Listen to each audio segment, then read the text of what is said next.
Any ideas?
Hello. How are we all doing? Is my microphone working? Is it all working? Look at this lighting today. Look at it. It's like daylight outside still. This is one of the bonuses of living like further north, or like along the northern hemisphere, or further south along the southern hemisphere, is that you get really light evenings, like right into the like. I remember like Scotland. If you're in Scotland, like, it's great. I mean, the curse is that during the winter it's like dark at like 4 o'clock, and it sucks. But it's just light summer evenings, and just being like, oh wow, it's 9 o'clock and it's still light out. I love that. I love that so much. How is everyone doing right now? Are you all good? Are you okay? Where is everyone again? Dracnus Vokola says General Kenobi. You just have to do it like that. I've not got a good impression, but you have to say it with that, not inclination, but you know what I mean. That cadence, I think, is what I mean to say.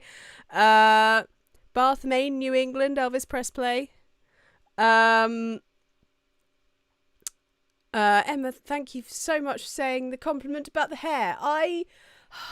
Okay, amongst all this horribleness, there's like one good thing to come out of quarantine, okay? And I'm talking specifically about quarantine here. Like, having to be unable to get the normal hair colouring that I get, because everywhere seems to be sold out of the one that I would usually get, because of like whether they can get hold of the stuff because of lockdown and things like that. It's very like, it's made various come on, Ellen, you studied this, what's the word, various like pipelines, I suppose, of things difficult. Like, it's very difficult to get different components, different chemicals and all that sort of stuff. So getting the machine line, that's not the right word, Ellen, come on. It's in Modern Times, the Charlie Chaplin film. One Gemini says melted crayons. Ooh, that's how I did it. But yeah, I had to try a different hair color because the one that I usually get is unavailable because various things. And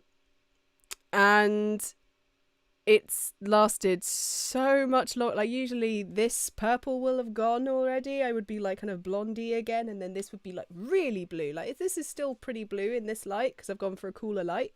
Like, it looks really quite electric blue in this light, but like on camera anyway. But IRL, it looks quite purple, and then when I'm out in the sunshine, it's like purple, and it never stays like that usually. So it's the one silver lining to the world being a complete mess. Supply chain Parita Geek, thank you very much. And also mass production. Yeah, it's difficult to do mass production when your supply chain is limited. A limited supply chain. Oh my goodness. You know when your brain just has those blocks? And it just like something that you know. It's something like I got a degree in it. And I was like, what's the words? It's like a 2-word thing. And then I couldn't remember. Assembly line was the other one. That's just come into my head. Assembly line. When you assemble all the pieces, like the Avengers. But yeah, thank you very much. Yeah, assembly lines, Elvis Press Play, thank you. Yeah. But yeah, that is one silver lining. That's one happy thing. Before we go into some other things, it's very unstructured today. Last week wasn't very structured. I was all over the place, but there was just a lot happening. Just a lot.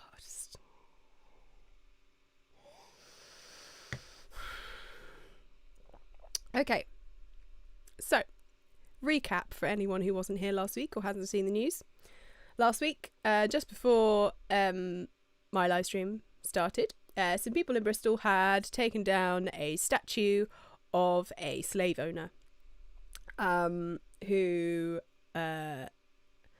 basically there were a lot of things named after him in the town, and they chucked him into the waters that his slave-filled boats would have docked in. So it was quite poetic. And some people were mad about this. Throughout the week as well, I learned a lot of things like how like all that philanthropy and stuff, a lot of the things that were like, oh, let's celebrate this person, were done years after they died. It wasn't so much them being like, I am going to make Bristol a better place. It was about people being like, this guy had a lot of money, let's spend his money and put names on, as far as I could tell. I might be wrong on that.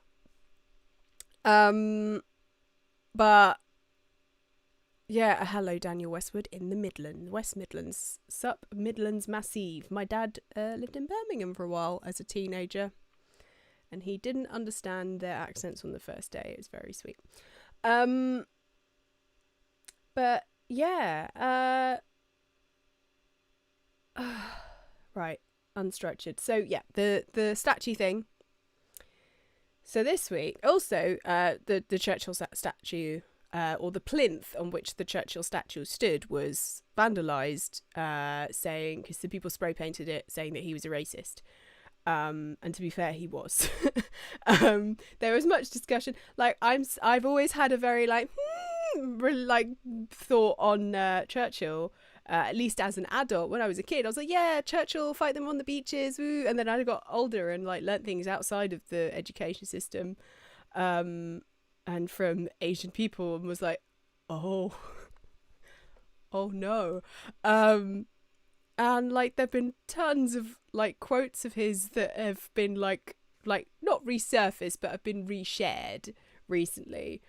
And there were a couple of people in response to a tweet that I shared or I tweeted, I can't remember, but they were in response to something that I'd put up on Twitter, being like, the only reason the Brits aren't seen as like the bad guys of history is because the Nazis came along and were worse bad guys, and then we beat them, and so we kind of redeemed ourselves in a way. We kind of went, oh, we should let's stop these guys. And then after the war we were like, okay, let's give all the land back, because we can't exactly say that we're the good guys and then force everyone to still be part of our land. Like I think like Jamaica only got like independence like very recent, like in the last century, not this century but in the last 100 years, like after the war. Like a lot of places didn't become independent from the UK, and the British Empire wasn't dismantled until all that stuff. But and someone replied to like kind of in response with that as well, saying like it was such a branding gift to Churchill because of these awful things that he had said previously.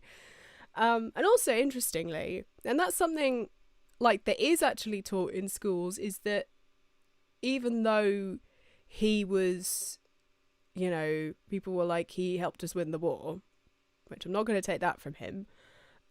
He wasn't voted in to be the prime minister after the war ended. Like, he wasn't kept in because he was a wartime prime minister. He wasn't the person that they needed. And then instead we had a Labour government voted in and we got the NHS. So if Churchill had stayed in, we probably wouldn't have the NHS. That's a possibility. So yeah, like, even the British public at the time they didn't venerate him so much that they were like, we should keep him as prime minister forever. But anyway, since then, the Churchill statue was put in a big box, a big steel grey box, and everyone made jokes about David Blaine. They're going to open it in 2 months' time and David Blaine's going to be in there being like, the ultimate lockdown. Which made me laugh.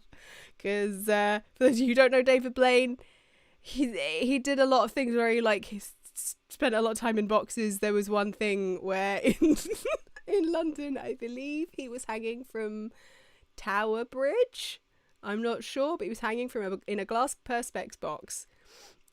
And this is the part of Britain that I love, is that while he was in there, someone flew a remote control helicopter with a burger hanging from it. I think because he wasn't eating or anything. And I'm like, that's so mean, but also very funny.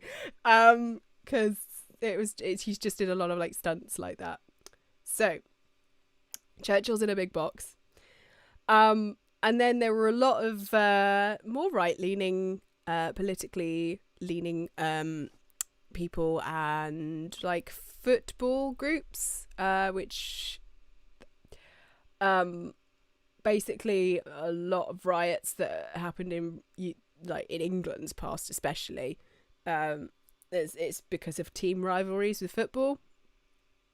So there is this, like, as much like it is the beautiful game. I love football so much. I played football. I was on my school football teams. I'm a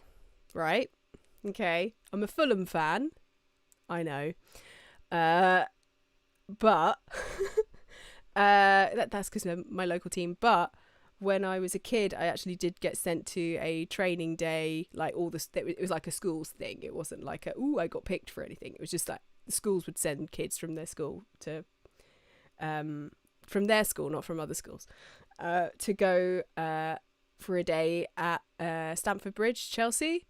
So I have actually played football and trained on Stamford Bridge's pitch, which is always a fun thing as a Fulham fan to rub in the face of any Chelsea fan who's never got to be able to do that. So also, it is just cool. Like, as much as Chelsea are our rivals, I'm like, this is a pitch that people would kill to be able to do this, and I'm just stood on it. That's quite cool. It's quite cool to stand on a Premiership pitch.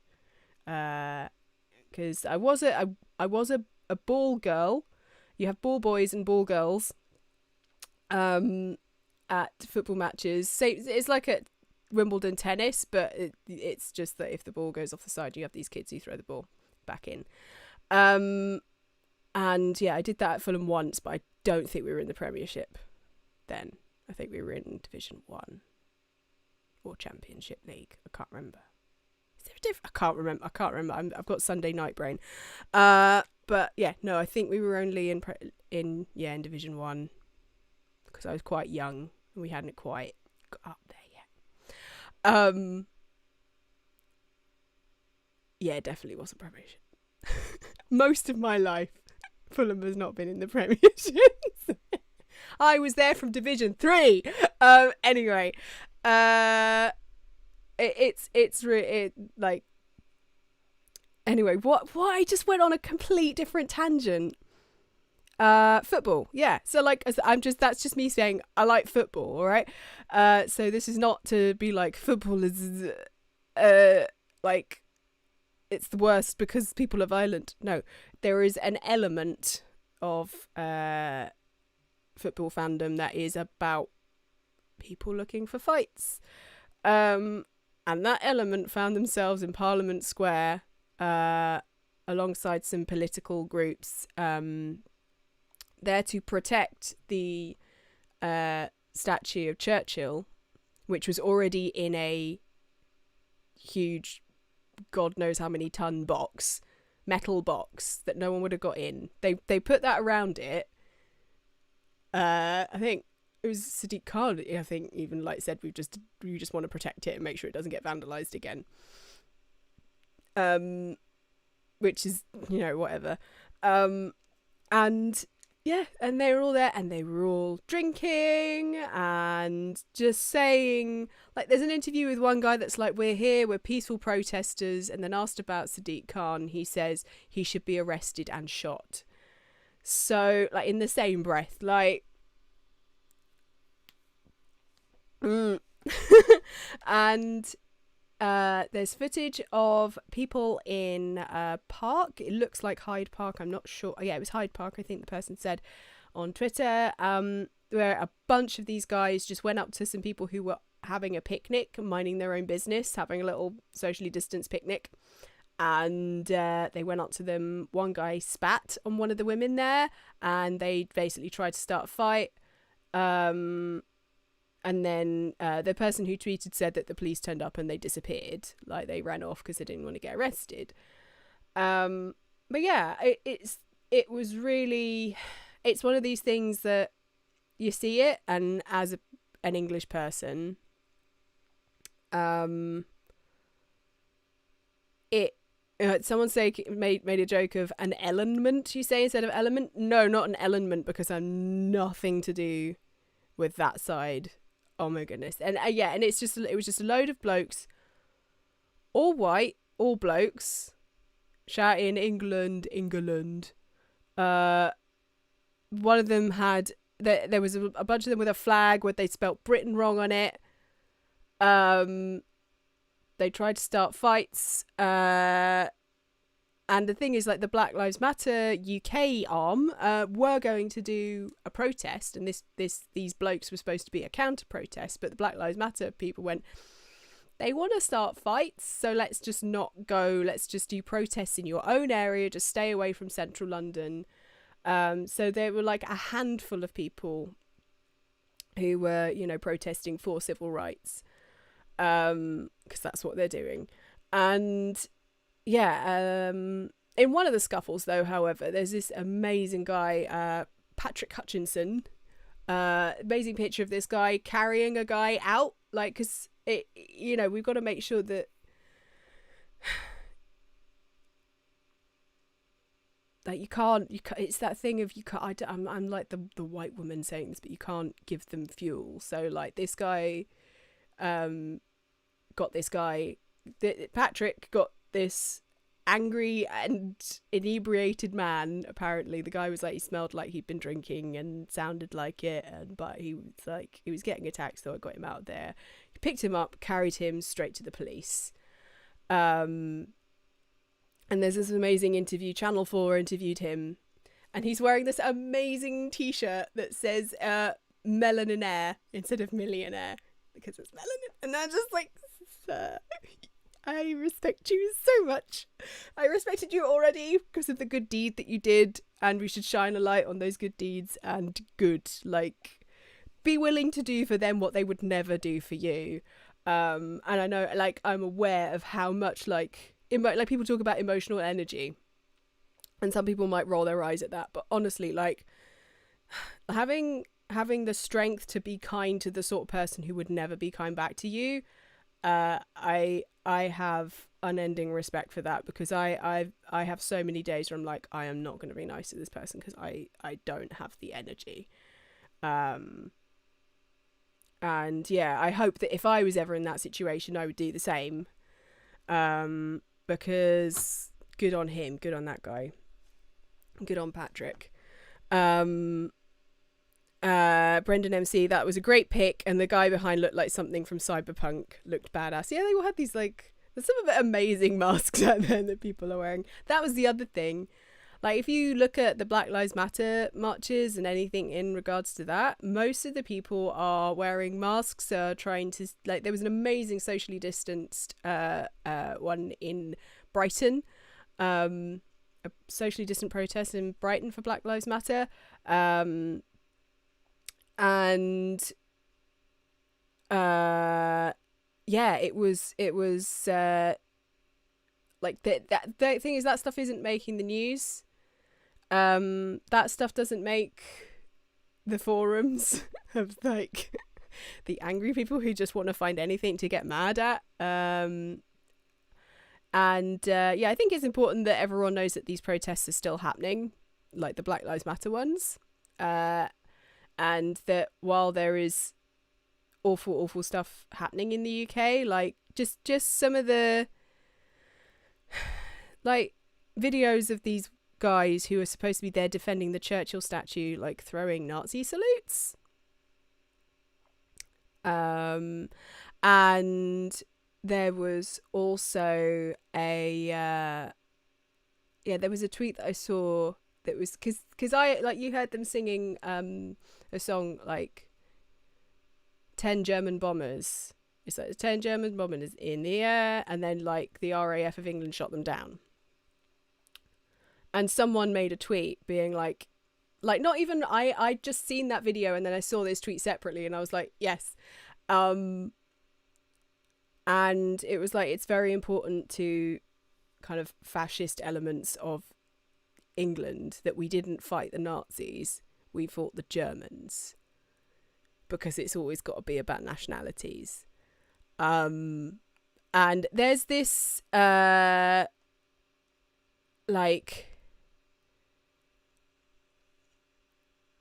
yeah, it's in Captain America. But there's a line in Captain America where they're like, oh, there's this Jewish German guy who's like, people often forget that the first country that the Nazis invaded was Germany. Like, Germany first went against their own people before they went against the rest of the world. And yeah, that's something that we should always remember. And like that's what has, like, a lot of this, when Brexit vote was happening, like all of it is like, we don't want to be controlled by Germany. And that was such a loaded word. And it's a name of a country that we're allies with now. Like, I've been to the last 4 or 5 Gamescoms. Germany's great, and everyone's like, hey. And I know there'll be German people watching, and it hurts when you know that they're just like, oh, they're just being weird because they just want to have a go at foreigners, so they're going to latch onto this war. And it's the same type of people who act as if they fought in the war when they weren't born yet, when they weren't, like, yeah, it's yeah.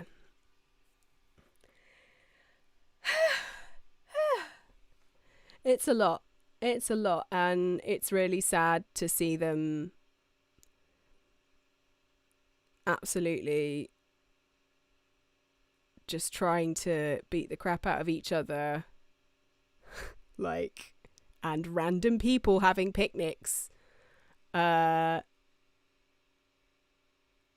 they just want to fight. They just, that's all that they have, is they just want to have a fight with someone. Why? What isn't happening in your life that you need to fill it with punching some person in the face? And like, there was Joe Politics, I think they're called, or is it Politics Joe? I can never remember which way around it is. But a guy went and interviewed some of them, and they just sound like, there was one guy going, oh, I've probably fought him, I probably punched him in the face, but we're all together. And I'm like, why is it just like bants that you've punched each other in the face? Like, ugh. Oh, it's ridiculous. Tala Malik says, how's it feel to know that these protests have contributed to a massive spike in COVID cases? Well, what's funny is when the tests, like with the COVID tests and stuff, the spikes actually aligned with things like Memorial Day. And the thing is, like, there will be some spikes, and I wish that we didn't have to. I wish people that didn't have to protest, because I want everyone to be safe. But the thing is, I think the spike that people are, how to explain this? Because there are some people who are asking. I think that's being asked in bad faith. I'll be blunt, because it's like, how does it feel? Don't be like that. Like, there's gonna be a risk, but people care about this so much that they're willing to take that risk, either for themselves or for other people. And also at the same time, when people were organising these marches, they were also saying, like, if you need to shield yourselves and you can't do this, here are other ways that you can help. Here are other resources and donation links and all that sort of stuff. People weren't forcing anyone to go on these marches. And like, people who were on the marches, most of them were wearing masks. They took hand sanitizer. There were people like sharing little kind of kit lists to bring with you to make sure that it was safer for you, and to make sure that, you know, like, the possibility of that sort of like kind of spread of anything was limited. But so many people are dying because of the colour of their skin, and that's not okay. And that's been happening for decades. It's been happening for centuries. And it says something to how powerful people like feel about this, like how enraged and upset they are that they are willing to go out and march. And there are some amazing socially distanced marches, and they're all still happening. All these things are still happening, but they're not making the news because the police aren't beating them up anymore. Surprise, surprise, it's not on the news anymore because it's not as amazing to look at. But marches are still happening, and everyone's still being very careful with it. But the thing that happened on Saturday in London, a lot of these blokes were not. They weren't wearing masks. God knows when they last washed their hands. Like, yeah. And yeah, say otherwise you'd be defending lockdown well, the lockdown protesters, that's not that.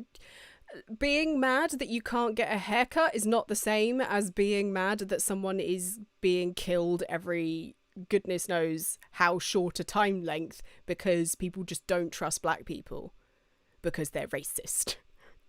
Like, it's not the same. And like, people know that when they go out, they are not just putting themselves at risk. And I know a lot of these people will be calculating that. Like, it's this weird assumption that everyone has gone on these marches and thinks that, oh no, it's fine, I don't care if someone is shielding at home, I'll go out. Like, that shielding thing, like, it's not just about the people who have to shield, but also the people who live with them. They will have calculated that risk. And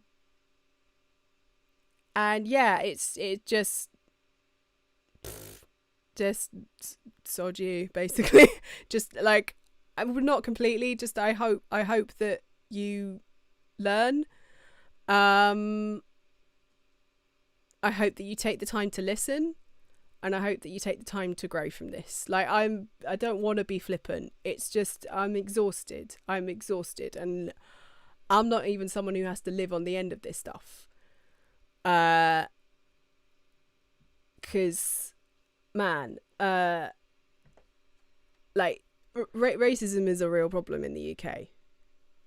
I know this from talking to my friends. I know this from seeing it happen. Another thing, not just yesterday, that happened today, is the 3-year anniversary of Grenfell. Now, if you don't know what Grenfell is, Grenfell Tower went up in smoke because the local council decided not to spend money on better fireproof cladding because they wanted to, save money, reduce the deficit.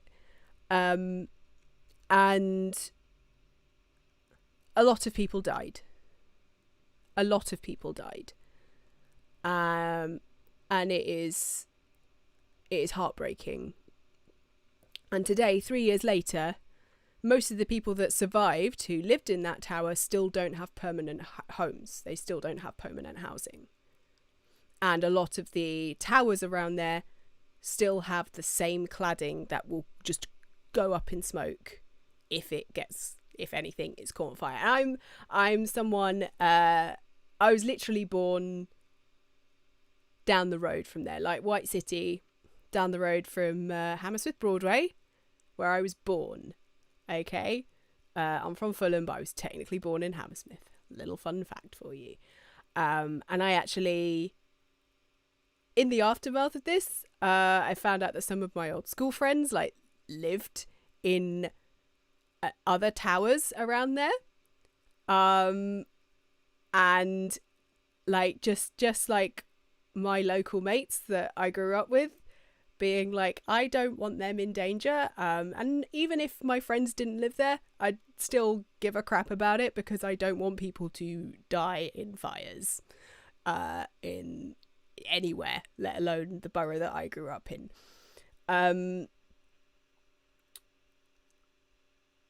But it's like they need to change all the cladding.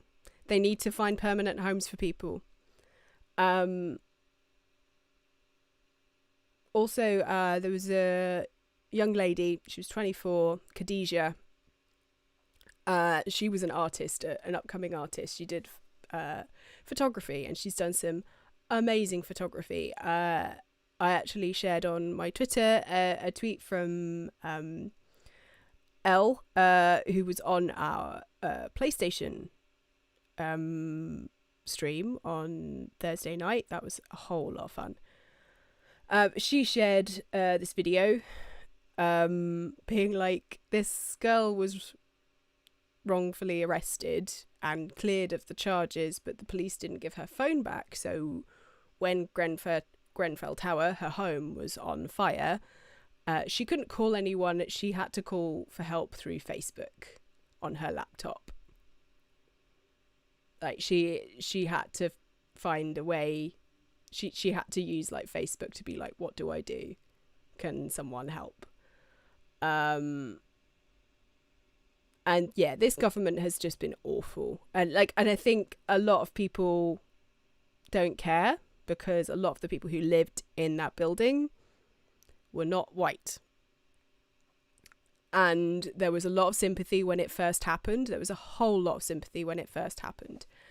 And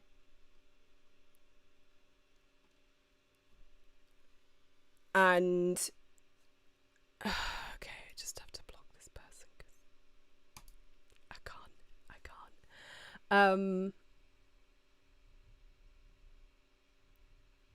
Yeah, there's so much that just hasn't been done. And also, at one point when they did try to rehouse some people in some rather fancy apartments, and people who lived there got all up in arms about it because they just didn't want poor people living with them. So that. And yeah, MN 2016 says the real tragedy about Grenfell is that nothing has changed in 3 years. Exactly. Everyone was heartbroken. Theresa May went and met people there and okay, something's gonna happen. Nothing has.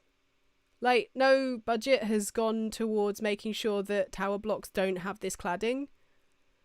Nothing. These people have not been rehoused.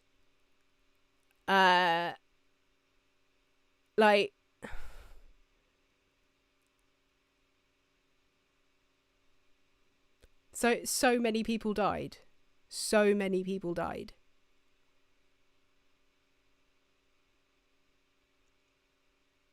And like nothing, people just haven't, like people have just lost interest in it. Downing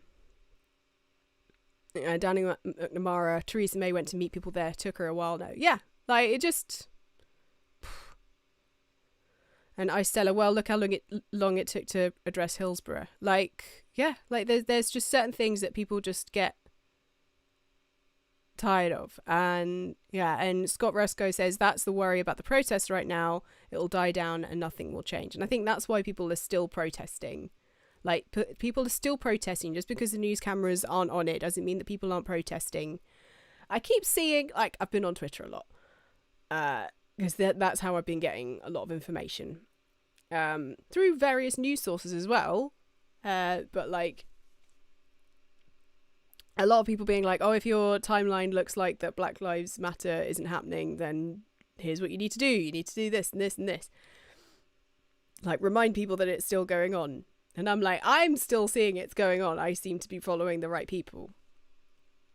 But, like, we need to make sure that this conversation still happens. Otherwise, we will just have, like, it'll just be Grenfell. People, 3 years later, nothing will have changed. And people will still have their lives torn apart by people just not caring. And, yeah. It's... yeah. Anyway, that's that. I've talked for a while about that. Just like write to MPs, write to members of Parliament for the UK, that is. And if you live in America, write to your representatives, I believe is the word, and make sure that they still know that you care about this stuff. Because as well as me retweeting and tweeting a bunch of stuff on Twitter, that doesn't necessarily mean that anyone outside my little bubble on Twitter is ever going to see that.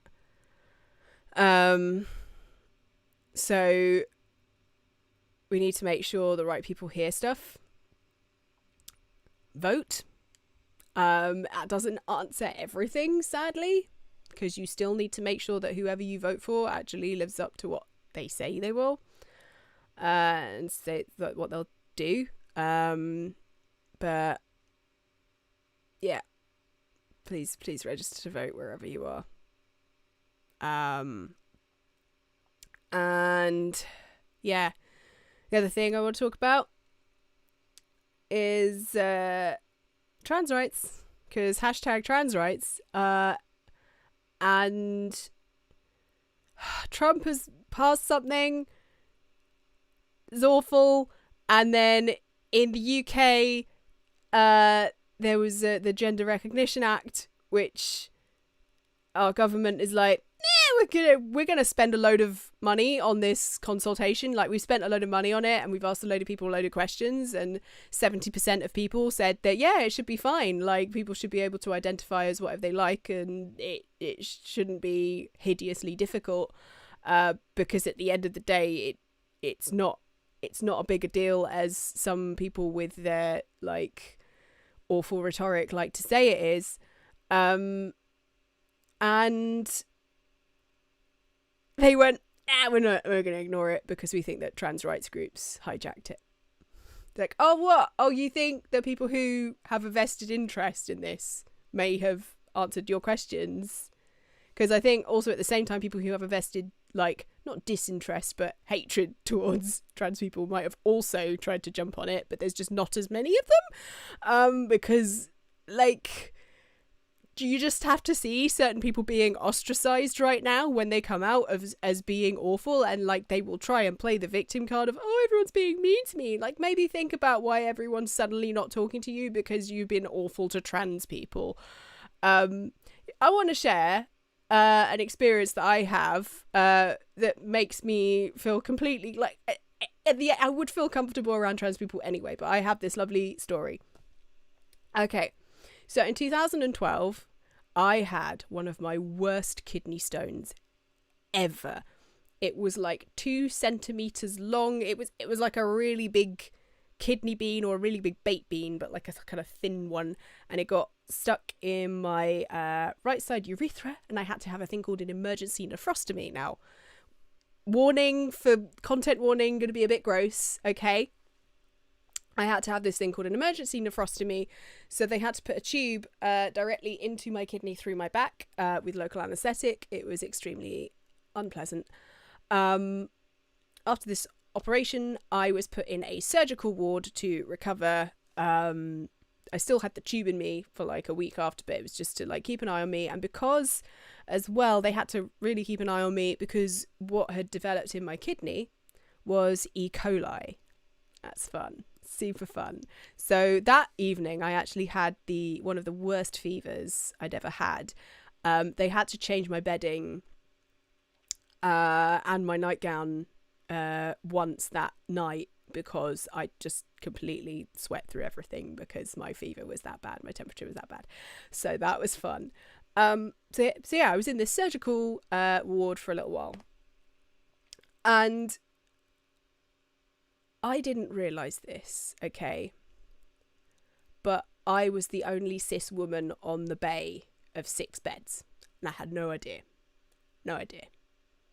But what I didn't realise is that I was surrounded by trans women who had come in to have the waterworks done, basically, is to have surgery to change down below. I'm trying to say it in a way that YouTube won't block it. I don't know. But basically coming in to have a physical change done to them. I didn't realise this, okay? I didn't realise this until, and I thought this was genius and very sweet. But also I'm a cis woman, so I don't know whether, some people might not find it hilarious, so I completely understand. But I only realised this when the lady across from me had some friends come in, and they came in with a balloon saying it's a girl. And I was like, but this isn't a ward where you have baby. Oh! And then suddenly it clicked that the same doctor had seen this guy and all of the other women around me, but not me. I'd seen a different doctor at a different time. And it's reassignment surgery, it seems to be, or confirmation surgery. I want to make sure that I'm using the correct term because I don't want to seem flippant about it. But I didn't realise until this. It was so, like, it was so sweet, and I was like, you have such a good friendship, and yeah, it was really sweet. The balloon, I was like, that's genius. And yeah, but I didn't realise.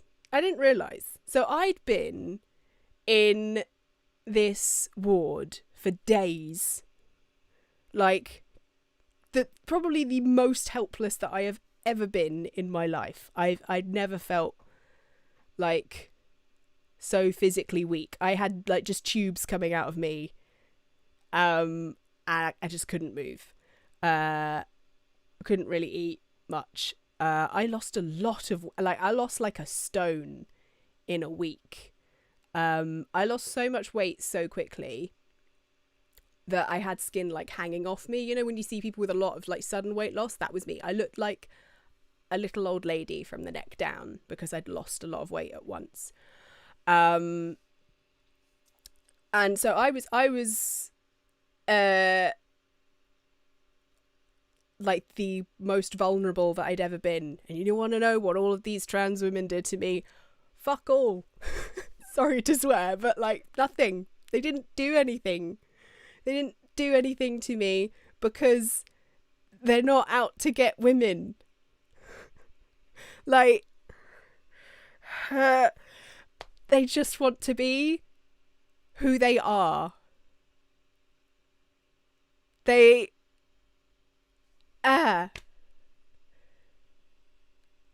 They just want to be who they are. And there's this whole conspiracy that they're out to get women, and I'm like, what? They're not. They're really not. I don't get it, because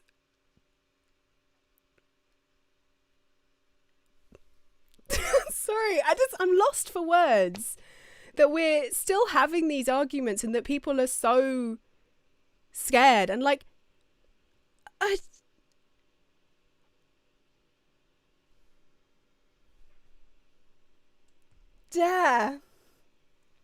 Anyway. It's really frustrating for me. I can only imagine how frustrating it is for trans women out there, and for trans men who are also being like, in a lot of these conversations, they're being ignored. And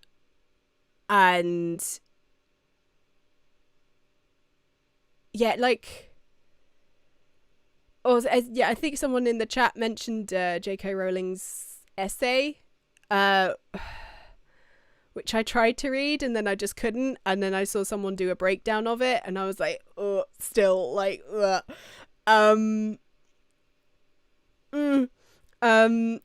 she gave permission for it to be put on a site where there was a guy who in Ireland was really against changes to abortion. So like, she's talking about women's rights while allowing this other website that is actually infringing on women's rights to publish it. Okay.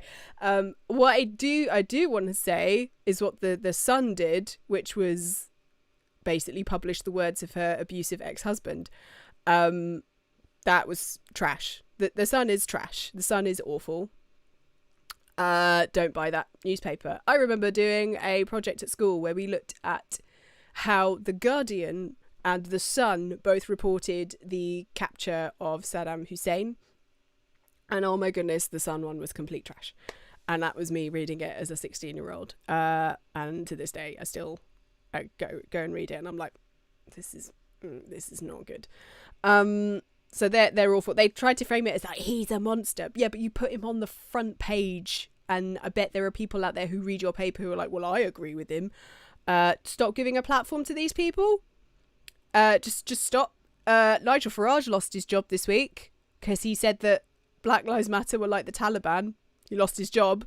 Maybe that. Oh, the other thing was the protesters yesterday, talking about LBC, who is this radio broadcasting group channel, and that's who Nigel Farage used to work for. Katie Hopkins used to work for.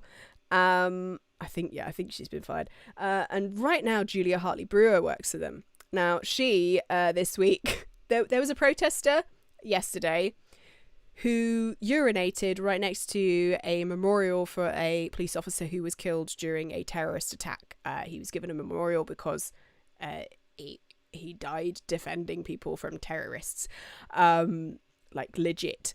And these people who were there to like defend England, and there was a guy urinating right next to it, like far too close, basically. And the police said that we're like looking into this person for urinating on a memorial to a fallen police officer, the very people that they are supposed to be fighting for or whatever. And Julia Hartley Brewer was like, actually it was beside. And I'm like, that's the hill you're gonna, what? Really? Just because it wasn't technically directly on, just because like this was a guy who was most likely drunk, who didn't think to check at he was urinating in the street anyway. It's people like that make central London during the summer a bloody nightmare, because it just smells of pee, because these lads can't be bothered to go and find a bathroom while they drink 10 pints, and it's horrible. Anyway. Yeah, PC Keith Palmer, like, and some bloke didn't check to make sure. I know I lost just anyway. So there's Julia Hartley-Brewer is just like, oh, but actually, and then when everyone corrected her, she was like, oh, everyone stopped clutching your pearls. I was just making sure that the police were being accurate. And it's like, no, you were trying to like defend the sort of person who would listen to your show. I had an interesting interaction with her on Twitter actually the other week, like not too long ago. She was having an argument with another woman on Twitter, because that's all she does on Twitter. And some person stepped in reply to the other woman and called her the C word. And Julia Hartley-Brewer replied going, thanks. To which I just saw this. This was just like, I was looking at the other woman's tweets and I saw this thread. And so I replied to Julia and said, just so you know, he wasn't talking to you. I had a feeling like she was trying to be sarcastic. I was like, just so you know, he wasn't actually replying to you. He was replying to the other woman. So what you've technically done is thanked a man for calling another woman the C word. And then she got really pissy about it, and it was quite funny. And I was like, okay, I was just like trying to tell you how Twitter works because you made a mistake. And like, I would want to be told that mistake, but fine. And she's like, oh, why not? She was like, I think she actually like used the phrase like, I'll just get out more. And I'm like, we're in a lockdown, woman. I could have replied, but I was like, I'm done replying to this woman. But oh my God, if you're in a lockdown and someone has corrected you on something, don't tell them to get out more. Dear goodness me. Yeah, it's Zach M said James O'Brien is amazing. Yeah, like LBC has a variety of people, but they have a habit of employing just the worst as well. The absolute worst. But yeah, it is. Poor Harry sounds like she just stirs things up for attention. She sort of does, but I think she genuinely thinks that she's smart. Like, I think she genuinely thinks that she's like better than other people. 'Cause yeah, it just the way she carries herself, and it just not great. Mika Louise, I finally caught one of these live. Hello, welcome. I'm sorry, it's just these things are just me having a little like rant. What else has happened this week? Yeah,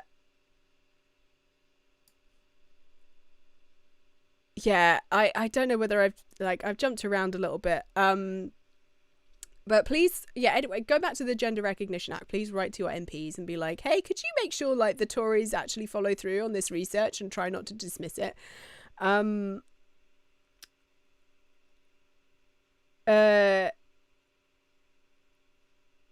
Good guy Daniel Radcliffe for coming out in support of trans people.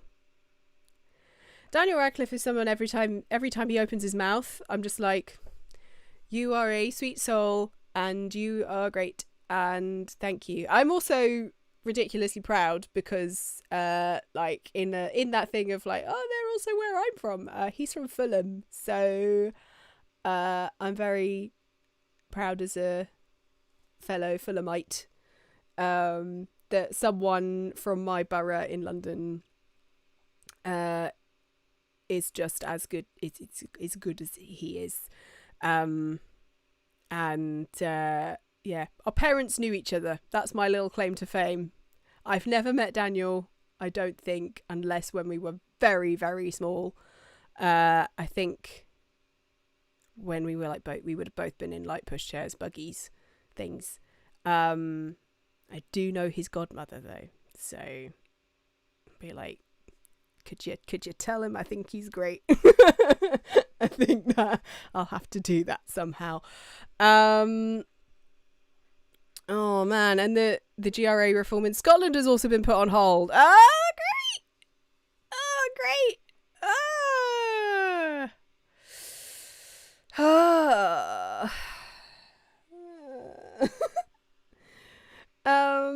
I'm sorry, people. I'm sorry that the world is a trash fire right now. I am really tired. I will say that I'm really, really, really, really tired.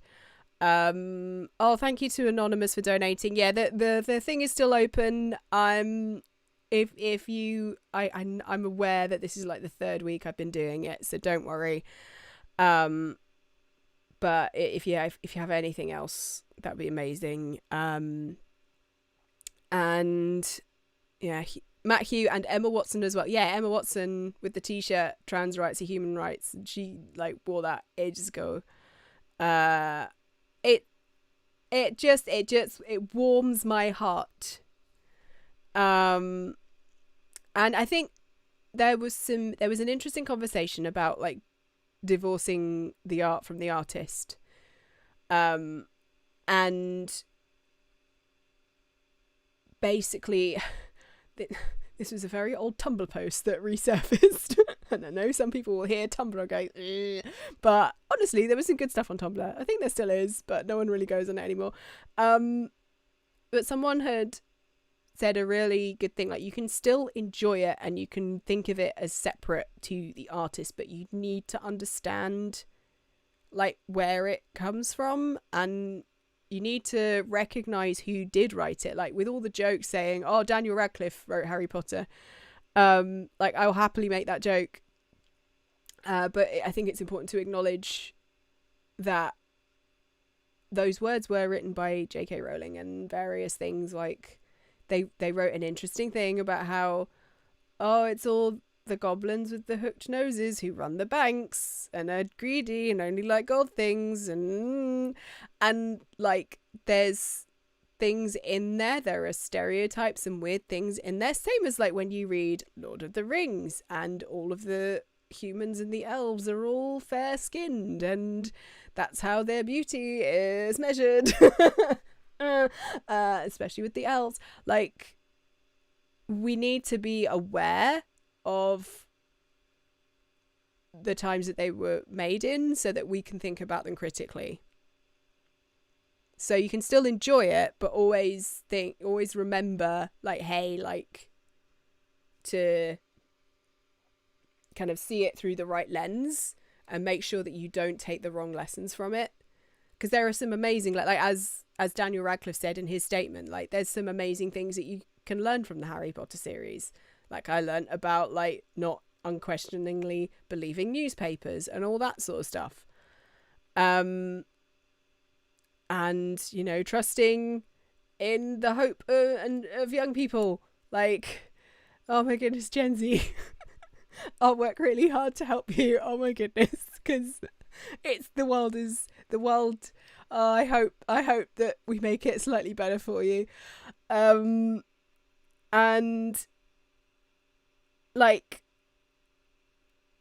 sorry, I'm losing my train of thought here. But like, yeah, there you can learn good things from the stories, but like there are some kind of things in there, and like the fact that J.K. Rowling thought it was fine to be like, oh yeah, the Grindelwald and Dumbledore thing, they weren't gay, even though like she sort of said elsewhere that Dumbledore's gay. But in the film, they basically no homo it. And it's like, oh, actually, it's because he sees him in the mirror of Ezreed. He sees him because he's got the thing that he wants, not because he's in love with him. Also, like, just yeah. Oh, sorry, I've got it's my telling me to drink water. I've got to drink water. It's 10 o'clock, so I'll wrap up soon. But yeah, I think it's always like there's some art that I can't I can't just watch or listen to or enjoy anymore because there's too much of a stain to it. And then there's some stuff because I think it's when the balance of people involved, like if the balance of the good people involved outweighs the balance of like that, it's usually like one person. Sometimes it doesn't. Sometimes it doesn't. Sometimes there are just things that I just can't enjoy anymore. Like it, you can separate the art from the artist and still in a way that lets you still enjoy the art, but you still need to see it through a certain lens and still appreciate why people might have a problem with it, and don't blindly defend it and say, but it's perfect. You should be like, oh yeah, I'm with you on that. You should support people. But yeah, I understand the desire to be like, but this is a thing that I've liked for a long time and I don't want anyone to criticize it. But I think you've got to be most critical of the things that you really love, not in a kind of constantly, oh, it's the worst thing, but in a, look, I need to not be just blindly defending things, whether it be a person or a book or a film or a band or whatever. Martin Keating said, I like Call of Cthulhu. Many of H.P. Lovecraft's stuff is a very tough read. Yeah, because H.P. Lovecraft was big old racist. And like you can still like you gotta look at it with a critical lens. Like criticism is very vital. And you've got to learn that not everything that you love is perfect, and that doesn't give everything a freak out. Like I hate it when like someone does something bad and like, nobody's perfect. Don't do that. If someone does something truly bad and you're like, but no one's perfect, it's fine, people can improve.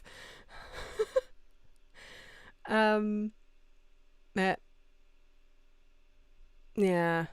Oh, Cockney Charmer, who I have met IRL, hello, on a perhaps more pleasant topic. Absolutely loved the Outside Extra PS5 reveal event stream with Elle. Loved your honest reactions. Thank you. Yeah, that like one of the best things that has come out of this is just how proactive everyone has started to be, and I just want that energy to keep happening. I just want that to continue. I want people to grow. All of the people who are upsetting me right now, I don't want them to be lost causes. I want them to grow and learn as people, and sometimes it feels so hopeless. But like I got a tweet the other day from someone being like, I fell down a dark YouTube rabbit hole and I have learnt from that, and I watch your videos, and not because I'm not saying like I got them out of it, but like, hey, I used to be the person that, like this person was like, I used to be the person that rolled my eyes when someone said woke, and now I'm a bit more actually woke. And like it's, yeah, I've got such an itchy nose, but I don't want to touch my face too much. Yeah. I think there's a lot of hope out there. I'm just very tired. I'm very tired. And I think for that reason I probably won't be doing a live stream next week. Unless something huge happens.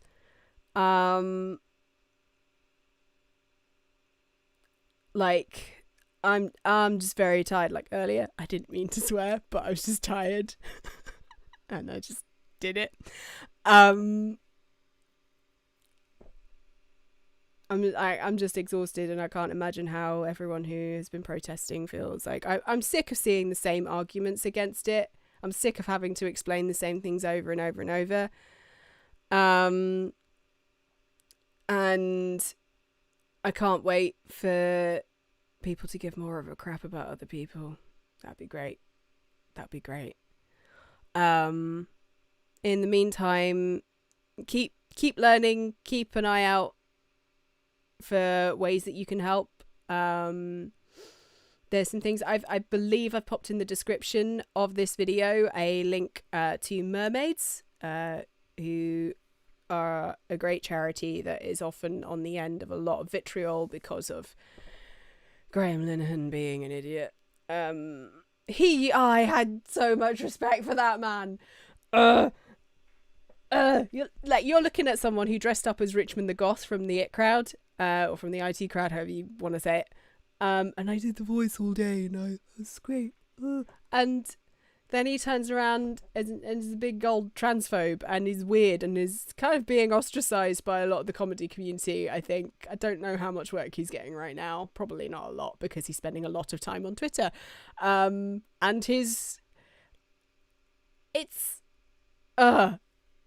actually had a conversation with him on Twitter.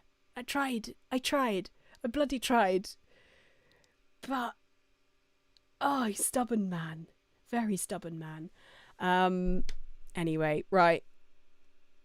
WebGiant says unfollow Glinner. Yeah, unfollow Glinner. Most people are. I mean, he still has a lot of followers, but sometimes when I feel like the world is the worst place, I go on Social Blade and look at Graham Linehan's follower numbers, because it's been a downward trend, because he won't shut up about weird conspiracy theories about trans women, and everyone's sick of it.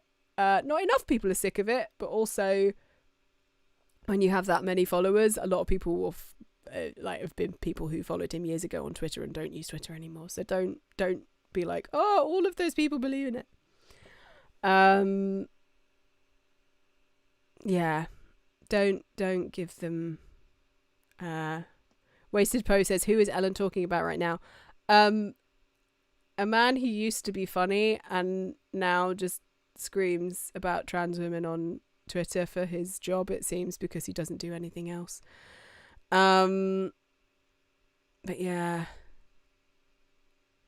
Frodo Baggins says, I remember Dylan Moran from Black Books called him out on his BS a long time ago, and that was great to see. Yes, I love Dylan Moran so much. Fun fact, I'm in a Dylan Moran DVD.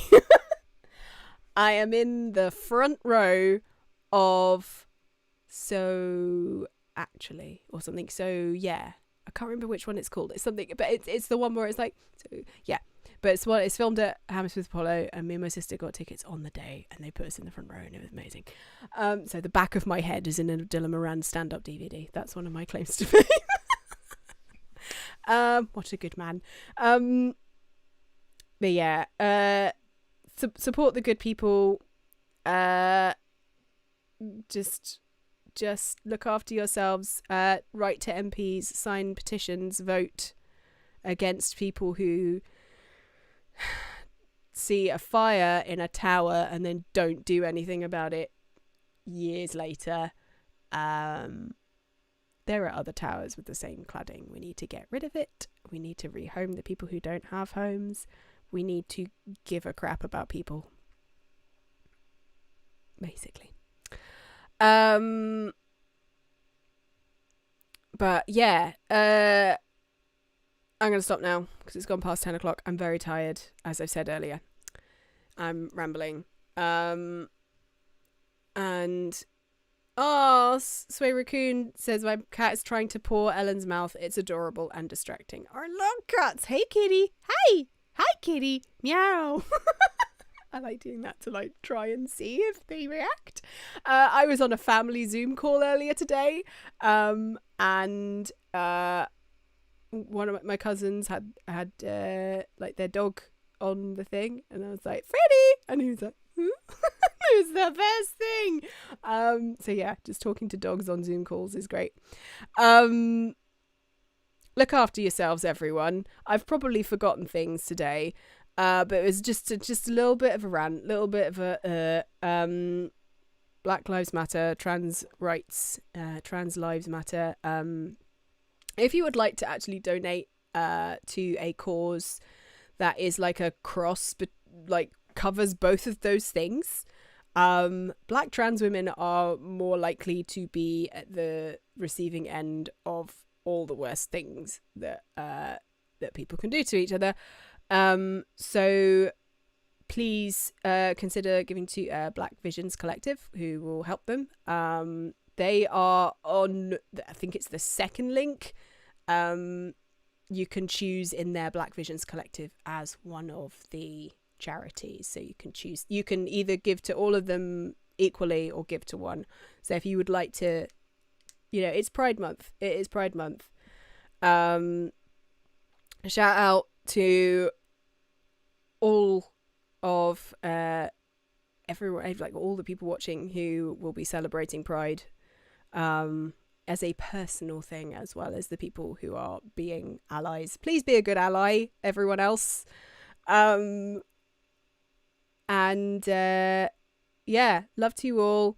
Look after yourselves. Go to bed. It's 11 minutes past 11 already. It's you're an hour ahead of me. No, it's only 11 minutes past 10. It's not too late. Yeah. It was I'm rambly today, but I'm very tired, and I know a lot of people are out there as well. So let's all look after each other and just try to make the world a little bit less rubbish. That would be great. That would really be great. That would be great. I'm so tired. Happy Pride Month. Black Lives Matter. Trans rights. Mwah. Look after yourselves. I'll find the right button.